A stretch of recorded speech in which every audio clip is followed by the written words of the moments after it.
रामकृष्ण हरी. गुरुर्ब्रह्मा गुरुर्विष्णू गुरुर्देव महेश्वरः गुरुः साक्षात् परब्रह्म तस्मै श्री गुरवे नमः. आज दत्त जयंती आहे आणि या दत्त जयंतीच्या शुभमुहूर्तावर आपण दत्त महाराजांच्या विषयी काही माहिती पाहणार आहोत. मार्गशीर्ष शुद्ध पौर्णिमा या दिवशी श्री गुरुदेव दत्तांचा या मृत्यूलोकामध्ये अवतार झाला. आपण जर पाहिलं तर अनेक पद्धतीनं या मृत्यूलोकामध्ये भगवंत अवताराला आले, परंतु दत्त महाराजांचा अवतार या सगळ्यांपेक्षा भिन्न असलेला आपल्याला पाहायला सापडतो. भगवंताच्या अवताराचं वैशिष्ट्य म्हणजे दत्त महाराजांनी आपल्याला जगायचं कसं हे शिकवलं. जगायचं कसं हे बऱ्याच लोकांना माहीत नाही, परंतु दत्त महाराजांच्या जीवनपटांकडे आपण पाहिलं तर आपल्याला जगावं कसं याचं योग्य मार्गदर्शन आपल्याला पाहायला सापडतं. दत्त महाराजांचा अवतार हा अनुसया आणि अत्री या दोघांच्या माध्यमातून झाला. दत्त, अत्री आणि अनुसया या तीन शब्दांचा अर्थ जर आपण पाहिला तर निश्चित पद्धतीनं आपल्याला दत्त महाराजांचं कार्य काय असावं या संबंधानं अधिक माहिती घेता येते. भगवंत अवताराला येतो, परंतु अवताराला येत असताना योग्य पद्धतीने योग्य कुळामध्ये येतो हे आपल्याला पाहायला सापडतं. भगवान श्रीरामांचा जर अवताराचा विचार केला आपण तर भगवान श्रीरामांचा अवतार हा रघुवंशामध्ये आहे. भगवान गोपाळकृष्णाचा विचार केला तर त्यांचा अवतार जो आहे हा यादव वंशामध्ये असलेला पाहायला सापडतो. म्हणजे जे मृत्यूलोकामध्ये स्वतःहून येतात किंवा ज्यांना मृत्यूलोकामध्ये आणलं जातं त्यांना स्वातंत्र्य आहे की कोणत्या असणाऱ्या कुळामध्ये अवतार घ्यावा. तसं स्वातंत्र्य आपल्याला आहे का? आपल्याला स्वातंत्र्य नाही. त्यामुळं अत्री आणि अनुसया या दोघांच्या पोटी जर अवतार कोणी घेतला तर आमच्या दत्त महाराजांनी घेतलेला आहे. आता अत्री आणि अनुसयेचा अर्थ काय याचा थोडासा आपण विचार करू. अत्री, त्री हा उत्तर पदाला लागलेला उपसर्ग असलेला आपल्याला पाहायला सापडतो. त्री म्हणजे काय तर त्री याचा अर्थ आहे तीन. अ म्हणजे काय तर नाही. अत्री नय तत्पुरुष समासाचा याचा जर विग्रह केला तर आपल्याला पाहायला सापडतो जिथं तीन नाहीत नत्रयः अत्री, नत्रिही अत्री. जिथं तीन नाहीत ते तीन या शब्दांचा जर अर्थाचा विचार केला तर तीन या शब्दाचा अर्थ आपल्याला बऱ्याच पद्धतीने वेगवेगळे पाहायला सापडतात. पहिलं तीन या शब्दाचा जर अर्थ पाहिला आपण तर तीन म्हणजे काय तर तीन म्हणजे तीन गुण, सत्व, रज आणि तम. हे तीन गुण ज्याच्यामध्ये नाहीत ते अत्री, किंवा ह्या तीन गुण ज्याच्यापासून निवृत्त झाले ते अत्री असा अर्थ आपल्याला पाहायला सापडतो. आणि हे तीन गुण म्हणजे काय आहे तर त्याचं वर्णन करताना सांख्यकारिकेमध्ये असं वर्णन केलं आजाम एकाम लोहित शुक्ल कृष्णाम. एक अजय म्हणजे एक शेळी आहे. अजय या शब्दाची सुद्धा दोन अर्थ आहेत, परंतु इथं आपण शेळी असा अर्थ घेऊया पहिल्यांदा. एक अशी शेळी आहे की ज्या शेळीला तीन रंग आहेत, लोहित, शुक्ल आणि कृष्ण. ती लाल रंगाची आहे, ती पांढऱ्या रंगाची आहे आणि ती काळ्या रंगाची आहे. पांढऱ्या, काळ्या आणि लाल रंगाची तिन्ही एकत्रित अवस्था अशी अजय म्हणजे शेळी आहे. किंवा अज या शब्दाचा अर्थ करताना ज जन्मनी जी जन्मली नाही अशा स्वरूपाची आहे, असा आपल्याला विचार करावा लागतो. मग कोण जन्मली नाही? न जन्मता ज्याची निर्मिती झाली आहे अशी ती माया. ती जन्मली नाही, भगवंताने तिची निर्मिती केली आहे. अशी जर माया असेल तर लोहित शुक्ल कृष्ण म्हणजे यात सत्व रजत तम या 3 गुणाची साम्यावस्था म्हणजे माया. आणि माया ज्याच्यापासून निवृत्त झाली असे ते अत्री, असा अर्थ आपल्याला या ठिकाणी घ्यावा लागतो. 3 या शब्दाचा दुसरा जर अर्थ आपण पाहिला तर 3 या शब्दाचा दुसरा अर्थ असा होतो की जिथं संचित, प्रारब्ध आणि क्रियमान या 3 गोष्टी लयाला गेल्या असे. संचित, प्रारब्ध आणि क्रियमान या 3 गोष्टी मनुष्याच्या पाठीमागं असतातच. त्याचं वर्णन करताना सांगितलं की बाबा संचित म्हणजे काय, प्रारब्ध म्हणजे काय, क्रियमान म्हणजे काय, तर हे 3ही कर्माचे प्रकार आहेत.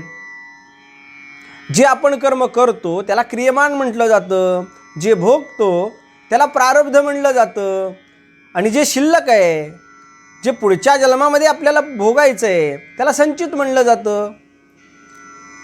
परंतु अत्री ऋषींचा विचार केला तर हे 3ही संपले. संचित नाही, प्रारब्ध नाही, आणि क्रियमानाचा विचार केला तर क्रियमान जे कर्म करतायत तेही त्यांना बाधक ठरत नाही. मग कर्म केलं ते बाधक ठरत नाही असं शक्य आहे का? शक्य नाही ना. परंतु त्यांनी केलेलं कर्म त्यांना बाधक करत नाही, कारण त्यांची अवस्था अशी आहे, यद यद कर्म करोति तत्तद अखिलम शंभो हो तवाराधना.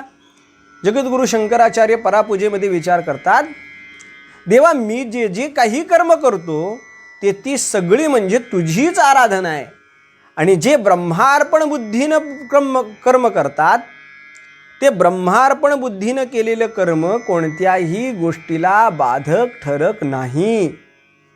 भगवंत सुद्धा 12व्या अध्यायामध्ये वर्णन करतात, ये तू सर्वाणि कर्माणि मयि संन्यस्य मत्परा अनन्यनैव योगेन माम ध्यायन्त उपासते तेषाम अहम समुद्धरता.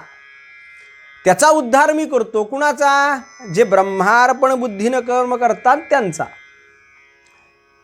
आणि ब्रह्मार्पण बुद्धीनं जर आपण एखादं कर्म केलं तर ते कर्म बाधक ठरत नाही. आणि बाधक ठरत नसल्यामुळे संचितही नाही, प्रारब्धही नाही आणि क्रियमानही नाही.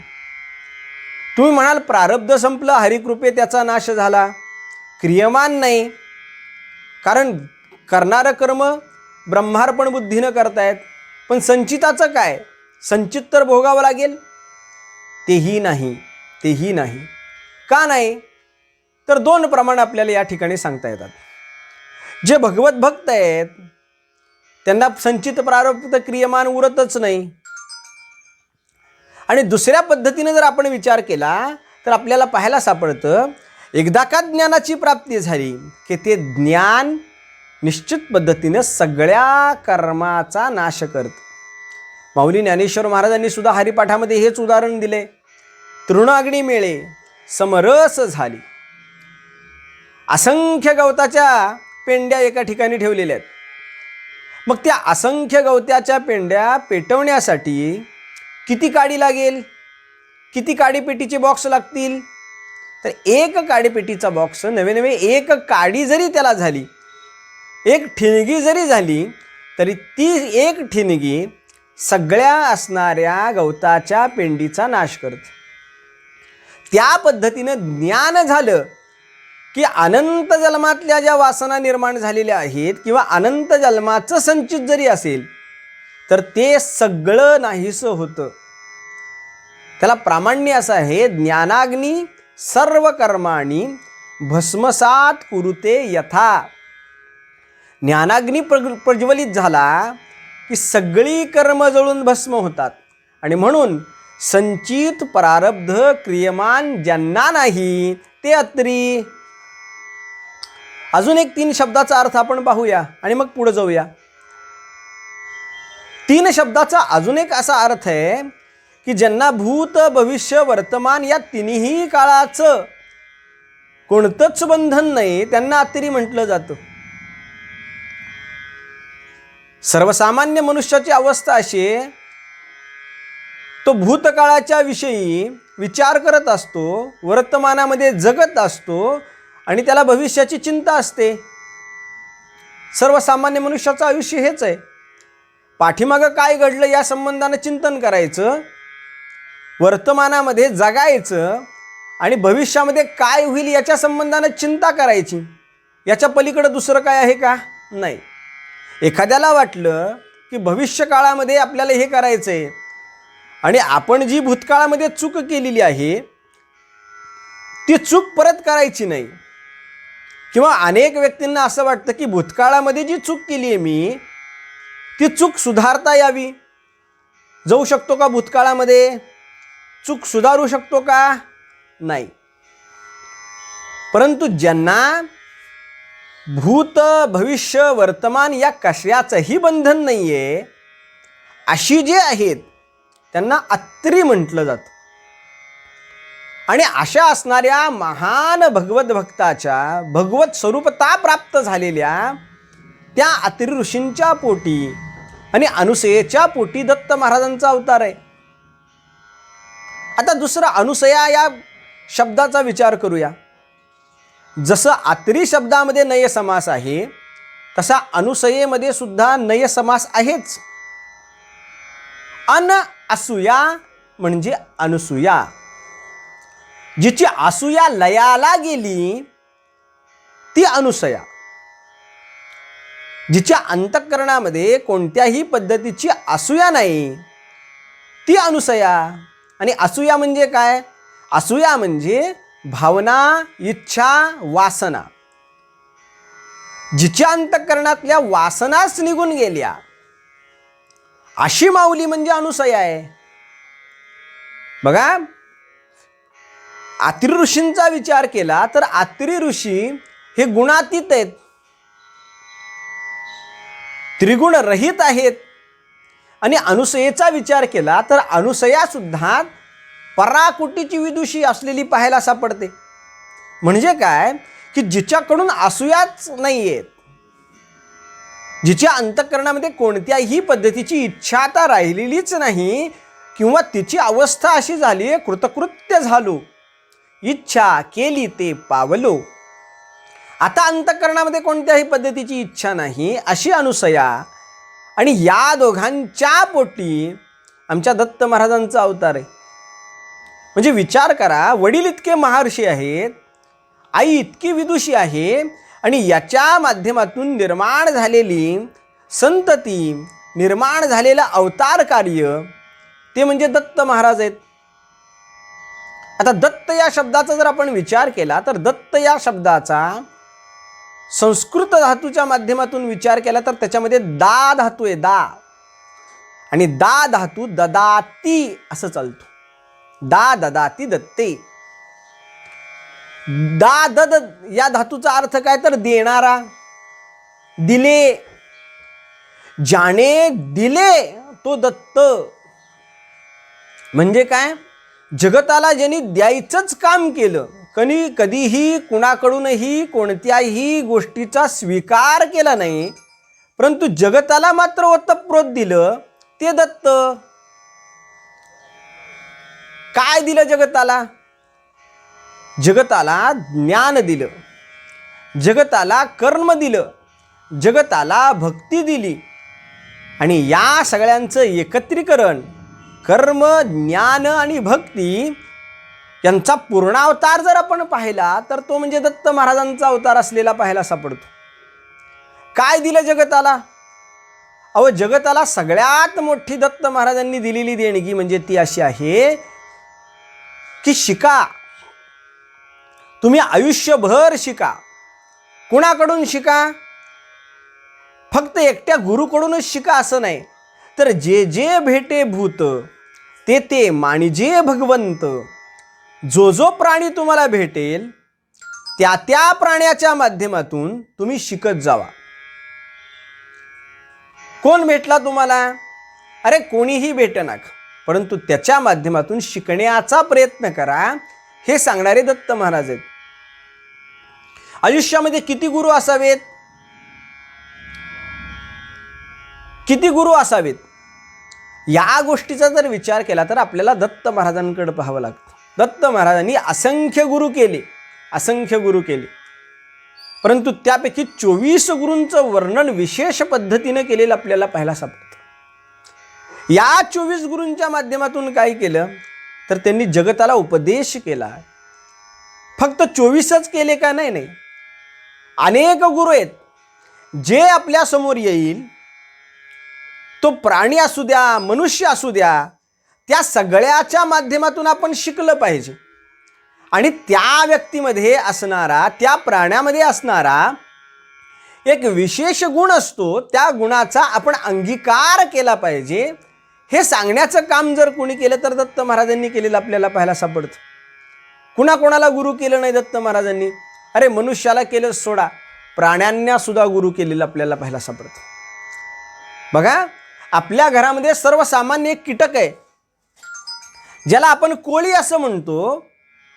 त्या कोळ्याच्या माध्यमातून सुद्धा दत्त महाराजांनी शिकवण घेतली.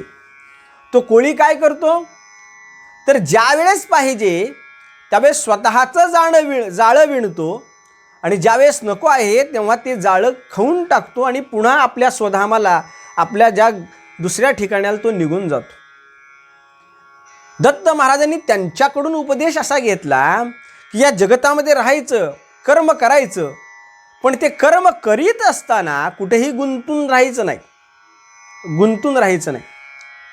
जोपर्यंत आपलं कर्म आहे तोपर्यंत करायचं. कर्म संपलं की सगळ्या मायेचा, सगळ्या पाशांचा त्याग करायचा आणि दुसऱ्या स्थानाला निघून जायचं. याला म्हणतात त्या कोळ्यापासूनही घेतलेली शिकवण. जगद्गुरु तुकोबारायांचा एक अभंग आहे बघा.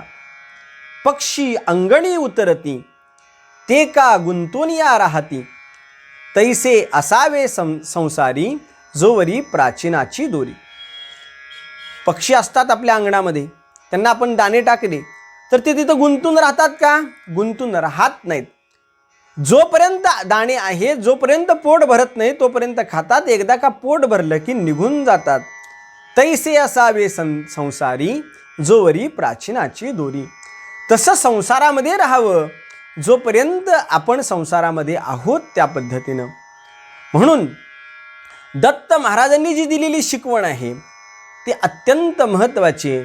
आणि त्या दत्त महाराजांच्या शिकवणीचा आपण जर आठव घेतला आणि त्यांच्या चरित्रातून आपण जर आपल्या जीवनामध्ये काही बदल केले तर निश्चित पद्धतीनं आपणही जगतासाठी काहीतरी देण्याची क्षमता अंगीकारू. अन्यथा आपला जन्म सगळ्यांकडे मागण्यासाठीच गेला आहे, सगळ्यांकडून घेण्यासाठीच गेलेला आहे. त्यामुळे घेण्याचा विचार न करता देण्याचा विचार करावा, हे दत्त महाराजांच्या चरित्राच्या माध्यमातून आपल्याला पाहायला सापडते. या मार्गशीर्ष शुद्ध पौर्णिमेच्या दत्त जयंतीच्या निमित्तानं जी वागसेवा केलेली आहे ती दत्त महाराजांच्या चरणी समर्पित करून येथेच या वाकसेवेला विराम देतो. श्री गुरुदेव दत्त.